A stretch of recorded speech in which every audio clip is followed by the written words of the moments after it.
Halo,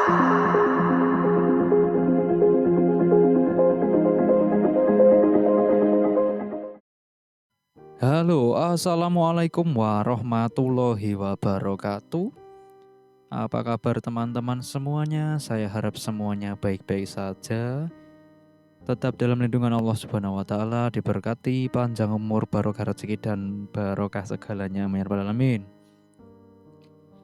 Di kesempatan kali ini saya akan berbagi tips dan juga sharing-sharing tentang permasalahan-permasalahan yang ada di sound system ya teman-teman. Terutama pada saat live acara, pada saat pada saat tampil itu ada kendala, terutama dalam suara. Kadang untuk tampil itu kan biasanya banyak mic ya, banyak menggunakan mikrofon. Jadi untuk suara dari setiap mikrofon itu kan mempunyai input yang berbeda-beda. Jadi bisa jadi untuk suara A, B, dan C, misal ada 3 mic itu bertabrakan sehingga menimbulkan suara yang tidak enak dan banyak problem yang muncul ketika suara itu bersamaan menyala semua.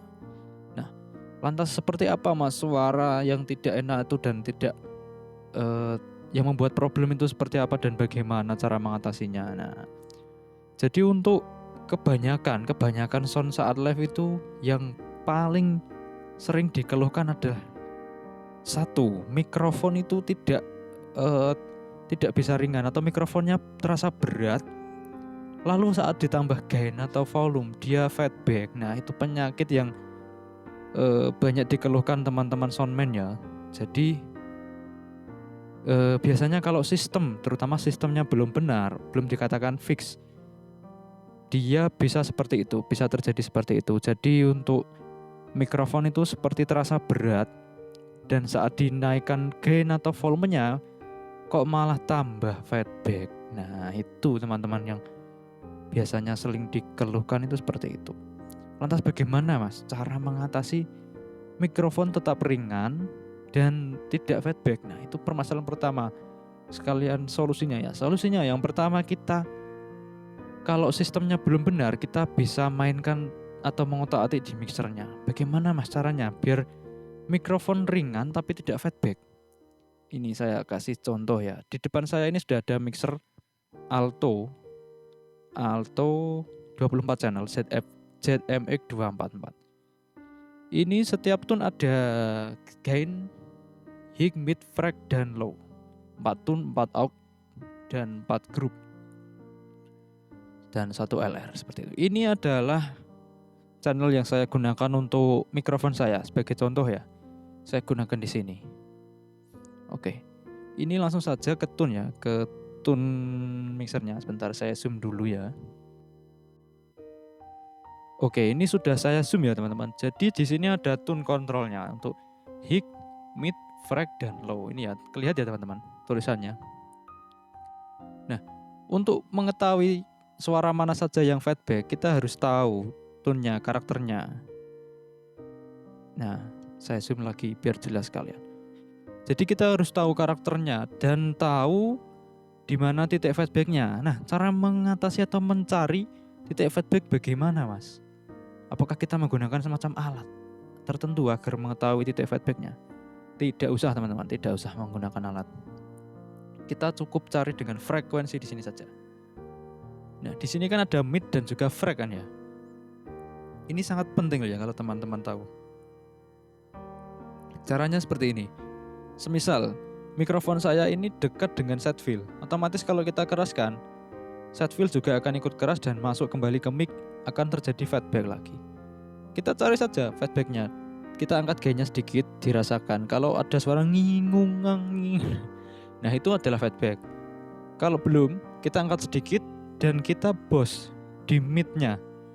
Mid ini kita angkat ke kanan, bos. Nah, cek.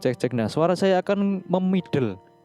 Kalau feedback di posisi sini, pasti akan ngung gitu. Kita cari dengan freq. Ini kan kena freq ya. Kita geser ke kanan kiri. Kita cari yang ke kanan. Nah, ini suara saya tambah cempreng ya teman-teman. Tambah weng gitu. Nah, kalau dirasa di sini kita sudah tambah midnya ya, tambah banyak. Lalu freqnya kita geser ke sini kok tambah nging. Nah, berarti yang nging itu di frekuensi sini, di frekuensi yang ditunjukkan pada knob frek ini. Nah, lantas kita harus memotongnya. Kita kembalikan ke jam 12 flat, lalu kita potong sedikit ke kiri, kita putar ke kiri untuk mid-nya. Nah, seperti ini. Dengan frek masih di sini. Nah, ini otomatis freknya akan yang nging tadi akan terpotong. Jadi feedbacknya akan mengurang. Kita contoh lagi. Kita cari mid, kita angkat mid-nya dulu. Ini freknya kita putar-putar. Tes. Sampai ketemu di mana titik nging atau feedbacknya. Tes. Misal di sini ya, di posisi jam 1 ini kok ada nging. Nggak enak. Ya wis, kita diamkan freknya di jam 1. Kita kembalikan mid-nya di jam 12, lalu kita potong ke kiri di jam 11. Cek. Nah, seperti ini. Ini maka akan memotong frekuensi yang menyebabkan feedback tadi. Nah, seperti itu teman-teman. Dan kalau bisa, hik itu jangan terlalu ekstrim. Kenapa mas? Bukankah hik tambah crispy? Salah, bukan. Hik itu suara menusuk teman-teman. Kalau teman-teman ke dunia recording studio, pasti nanti akan menemukan alat yang namanya de-esser. De-esser itu dia fungsinya mematikan atau mengurangi bunyi S yang terjadi pada mikrofon. Bunyi S itu ada pada hik. Jadi untuk hiknya itu tidak boleh sampai fik, tidak boleh teman-teman. Jadi harus kalau ingin crispy jangan di hiknya, tapi di mid high. Di frekuensi sekitar 8 kilo sampai 10 lah, 8-10 itu bisa. Kalau hik dominan saya ingin mengekat, dikat sedikit saja. Misal di jam 11 ya, kita cut di jam 11, maka suara kita akan tambah elegan. Tidak terlalu cempreng dan tidak terlalu crispy, elegan. Kalau ingin crispy nanti tinggal desain saja ke efeknya, maka suara crispy akan terjadi. Akan muncul suara crispy seperti itu. Ini ilmu ya, ini ilmu. Kalau teman-teman terapkan di sound teman-teman, bagus kalau teman-teman tahu. Maka ini juga akan mengurangi feedback teman-teman. Kalau hiknya dikecilkan, maksudnya dikecilkan tidak terlalu ekstrim ya, tidak terlalu dipotong ke kiri, tapi cukup dikurangi saja seperlunya. Nah, dan feedback juga terjadi di frekuensi low. Kalau feedback di low itu seperti bunyi yang menggulung. Contohnya, nah itu kita tinggal low cut-nya aja. Kalau mikrofon, kalau saya ya mikrofon ini selalu saya low cut. Karena apa? Kalau semisal pidato itu biasanya MC itu minta suara yang menggelegar. Biasanya loh ya. Tapi kalau untuk nyanyi, untuk vokal, kalau teman-teman kasih bass di nada di mikrofon, kalau digunakan untuk vokal, maka akan menggulung-gulung dan merusak instrumen yang lain, merusak suara-suara yang lain. Maka kalau saya nyalakan low cut-nya biar tidak menggulung untuk vokalnya. Seperti itu. Penambahan efek juga seperti itu. Efek tidak serta merta nambah biar enak enggak. Tergantung teman-teman. Efeknya bagaimana? Contoh ini ya, saya nyalakan efeknya. Tes, cek, tes. Nah, ini efek sudah menyala, tapi suara asli saya masih kedengar. Ini kita kurangi ya, tes, cek. Nah, efek itu sebenarnya hanya membumbui teman-teman. Jangan sampai suara efek itu membalap atau melebihi suara asli dari vokalnya. Kalau membalap, melebihi suara asli, nanti tidak terjadi harmonis di dalam vokalnya. Maka suara vokal kalau orang Jawa bilang kurang cetha. Kurang cetha itu kurang kurang jelas artikulasinya. Jadi untuk efek itu jangan terlalu banyak. Dan kalau banyak nanti juga otomatis menimbulkan feedback. Nah itu ya teman-teman untuk VR-nya. Saya kecilkan lagi. Saya kembalikan ke posisi semula lagi. Nah untuk permasalahan yang lain selain feedback dan mikrofon kurang peka. Nah kalau untuk feedback seperti tadi cara minimalisirnya teman-teman. Itu cara paling mudah. Tapi kalau teman-teman pengen simple tanpa ribet di mixer, teman-teman cari yang namanya feedback elimination atau feedback destroyer dari Behringer atau alat-alat pembunuh feedback yang lain. Itu bisa. Tapi dia juga mengurangi frekuensi yang lain selain mic. Semisal kita ada alat lain, dia akan memotong frekuensi alat lain.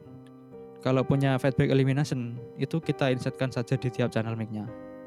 Itu saja. Jangan di master dari mixer. Kalau di master nanti semua instrumen di dalam mixer yang masuk ke mixer akan juga terpotong di alat tersebut. Jadi malah suaranya ndak jelas seperti itu. Mas, lalu untuk agar mikrofon tetap ringan, semisal jarak dari mulut itu sedikit lebih jauh tapi dia masih ringan, Mas. Bagaimana caranya, Mas? Kalau untuk seperti itu kita menggunakan harus sistemnya benar dulu. Karena apa? Karena kalau semakin kita mengangkat gain dan fader dengan tujuan meringankan mic, kalau sistemnya belum benar, maka juga akan terjadi feedback, teman-teman. Kalau sistem benar itu maksud saya tatanan audio Anda sudah benar. Mulai dari routing mixer sampai ke alat power ataupun yang lainnya itu sudah tersetting oleh RTA, real time analyzer atau yang lainnya. Yang penting sudah tersistem sound yang benar-benar sound system, bukan asal plug and play, asal tancap sana tancap sini dibunyikan musik enak. Dibunyikan musik enak belum tentu dibuat live enak loh ya teman-teman. Belum tentu. Jadi teman-teman kalau ingin settingan yang profesional harus menggunakan real time analyzer atau RTA, biasanya teman-teman menyebutnya seperti itu. RTA pun itu harus menentukan cross point, delay dan yang lain yang pas juga agar terjadi sistem yang benar.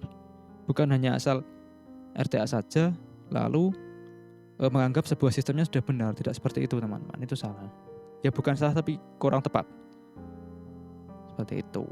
Kalau teman-teman menggunakan sejenis alat itu ada kompresor namanya. Kompresor selain dia membatasi sinyal yang maksimal pada titik atas, dia juga menaikkan gain pada titik bawah atau make up gain.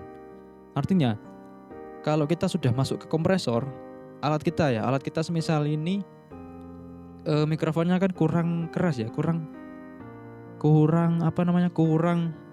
naik gainnya. Itu kita bisa angkat gainnya. Tapi kita juga membatasi gain atasnya. Ibaratnya gini. Ini ada dua tangan saya ini ya. Yang jempol ini adalah frekuensi bawah atau gain terendah, yang atas ini adalah gain tertinggi.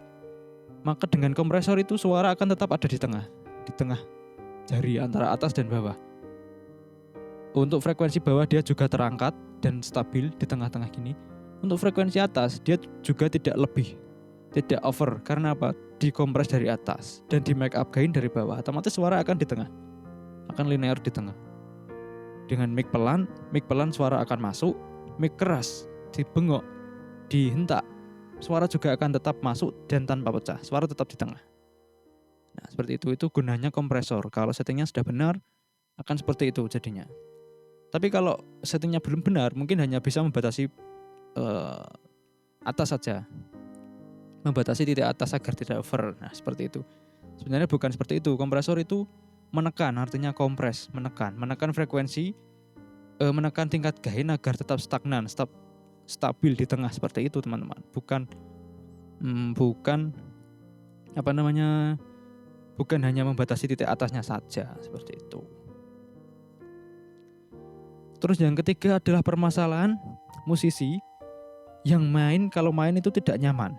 Itu sering sekali terjadi di live sound. Kebanyakan musisi itu lapornya itu monitornya kurang nyaman. Satu, yang kedua monitornya kurang jelas. Jelas itu ibarat artikulasinya itu kurang. Ibarat kan ada player ya, pakai keyboard biasanya kan dangdutan mini itu ya.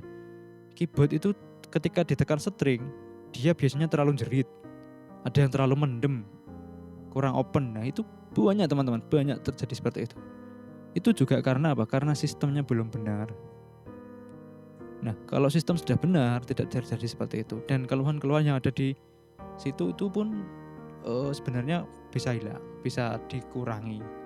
Jadi tidak ada keluhan ya, tidak ada problema yang perlu dibuat PR untuk soundmind seperti itu. Jadi itu tetap ada ya teman-teman, untuk saat live kita tetap ada kayak masalah-masalah seperti itu, tetap ada. Cuma ya kalau bisa sound kita itu kita tahu porsi dan kinerjanya. Jadi kalau ada problem kita bisa solving langsung. Kita bisa tahu masalah ini obatnya ini, masalah itu kita harus ini. Itu yang paling penting itu. Bukan sound itu bukan hanya horeg dan geler saja, teman-teman. Tapi juga jelas terdengar dan nyaman. Yang penting itu sebenarnya. Kalau untuk horeg dan geler saya rasa ya bukan mudah, ya bukan sulit. Kalau teman-teman pakai sumber daya genset atau dinamo yang besar dan power yang banyak dan subwoofer yang banyak, otomatis akan geler, teman-teman. Tapi geler itu kalau jelas nampak di telinga itu nyaman, enak, itu juga akan sulit, teman-teman. Seperti itu. Yang paling penting adalah sistemnya harus dibenarkan dulu. Itu paling penting. Setelah sistem benar, nanti ke selanjutannya adalah penataan dan lain-lain, dan tips, trik, dan seperti itu cara biar mic itu terdengar di semua tempat, di semua musisi. Nah, itu tempat-tempat penataan monitor yang harus benar. Kalau sistemnya sudah benar, mengikut saja ke belakangnya. Oke teman-teman, seperti itu ya sedikit penjelasan yang dapat saya sampaikan. Bukan saya menggurui, bukan. Ini hanya sharing-sharing saja sesuai pengalaman saya di lapangan. Untuk problem dan solvingnya seperti itu. Mungkin dapat teman-teman praktekkan di lapangan ya, silahkan. Semoga bermanfaat bagi teman-teman yang belum tahu, dan bagi teman-teman yang sudah tahu, semoga tetap menambah wawasan teman-teman untuk bersyukur bahwa kita alhamdulillah sudah bisa seperti ini, sudah bisa mengoperasikan seperti ini, dan menambah mengingat kita kalau kita lupa. Oke, terima kasih telah menonton. Kurang lebihnya saya mohon maaf. Wassalamualaikum warahmatullahi wabarakatuh.